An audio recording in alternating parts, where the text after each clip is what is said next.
Donald Trump held a Halloween-themed Great Gatsby party with the slogan on the invites, "A little party never killed nobody." The juxtaposition, the photos are extraordinary. Everyone dressed to the nines, partying like it's going out of fashion. I mean, I hope that this is not presaging some kind of stock market crash in the way that they had in 1929, but that was definitely the vibe of this party. While all this is going on and people are losing their food stamps and they're losing their, not luxuries, Caddy, but necessities for them to live. Look, Democrats didn't just win in blue places. They broke the supermajority in the Mississippi state legislature. They flipped seats in Texas that had never even been competed recently.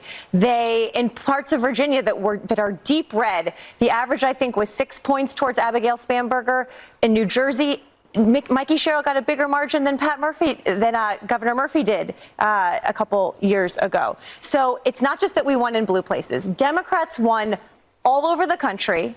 And I think a few things are clear. Number one, when Donald Trump himself is not on the ballot, his ideas don't win. And all of these candidates, look, Mikey Sherrill, Abigail Spanberger, very different candidates than Zohran Mamdani. They are moderates. They worked in the national security field, but they talked about affordability. And Donald Trump himself even admitted the shutdown, the Republicans are getting blamed for it, and that they needed to talk more about affordability. Donald Trump properly diagnosed the problem. And so it's not just that we're winning in blue states. Israeli drones are being used to spy on Americans. There's this AI-powered quadcopter that the IDF uses to terrorize people in Gaza. It's usually used for surveillance, but they've also used it to drop bombs on people. They've also attached machine guns to it to shoot innocent civilians. And these drones are powered by AI, so they don't require any human operator, and they essentially target people with a mind of their own. Well, it turns out that the company that makes and sells these drones to Israel, Skydio, has contracts with police departments in just about every major city in America. And these drones have been used to spy on the No Kings protests. They've been used to spy on the Palestine encampments on college campuses and even spring breakers in Miami. U.S. Customs and Border Protection bought dozens of these drones recently. The footage these drones take gets uploaded to a software developed by a company called Axon Evidence. Axon Evidence is the company that makes the majority of body cameras worn by American police officers. And all of this footage automatically gets stored in what Axon calls its digital evidence management system. Police forces are using these drones for what they're calling drones as first responder programs, which means that when someone calls to report a crime, they're going to send drones to be the first responders, not human beings. For example, Cincinnati is saying that by the end of the year, 90% of their callouts will be responded to first by drones. Both Skydio and Axon are American companies, but they're both heavily tied to Israel. For example, Skydio was funded by Mark Andreessen, who is a Zionist venture capitalist whose firm, Andreessen Horowitz, helped in taking over TikTok. They're also funded by Next 47 and Hercules Capital, whose managing director is described as Israel's go-to tech banker in the US. Skydio has also worked with Israeli defense firms, and Axon provides tasers and body cameras to the Israeli police. They also provided seed funding to Skydio. I'm sure a lot of you are aware that American cops train heavily with Israeli cops, but this isn't just to maintain the US-Israel relationship. It's really because the US and Israel treat Palestine as a testing ground. Weapons and tactics can be refined and honed by testing them on real people, and doing this gives weapons companies the ability to call their weapons and tactics battle tested, which is a coveted label in the weapons industry. A lot of the riot tactics that they used against protesters in American streets were first tried and tested against Palestinians.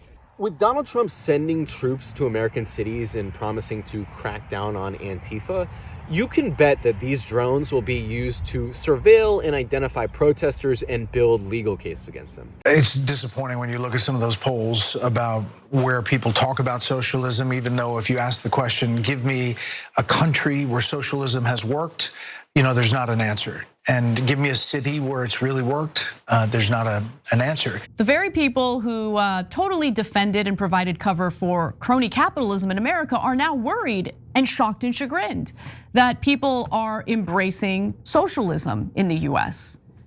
Now, it turns out that when you make this country unlivable for people who aren't rich, they're gonna be angry about it, and they're gonna look to other systems, economic systems, systems of government for answers, for solutions. And the fact that Bret Baier doesn't realize that blows my mind. And it's honestly the fact that he is who he is, he works at where he works, and runs in circles or runs within circles of people who are just totally disconnected from the reality of the vast majority of Americans. I mean, a ton of Americans are currently crippled with credit card debt because they can't afford to make ends meet and they have to charge their groceries on their credit card bill. So, yeah, people are not turned off by Zohran Mamdani and his labeling himself as a socialist. You should ask why that is instead of fear-mongering about it. We have breaking news right now, a major embarrassment for the Trump Department of Justice. Remember the guy who threw a sandwich at federal law enforcement and the National Guard and was arrested for throwing a sandwich at them?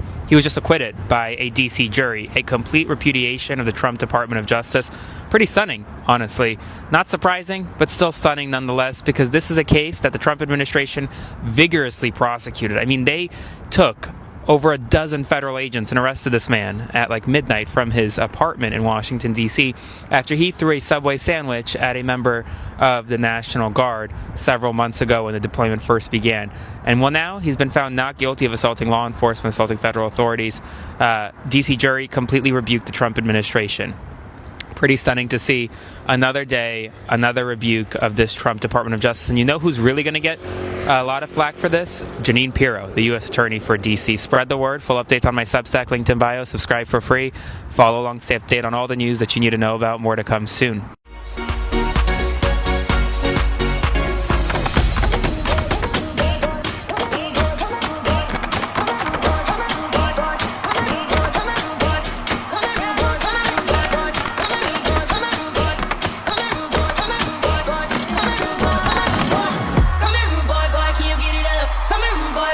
Big enough. Take it, yeah, baby, take it, yeah,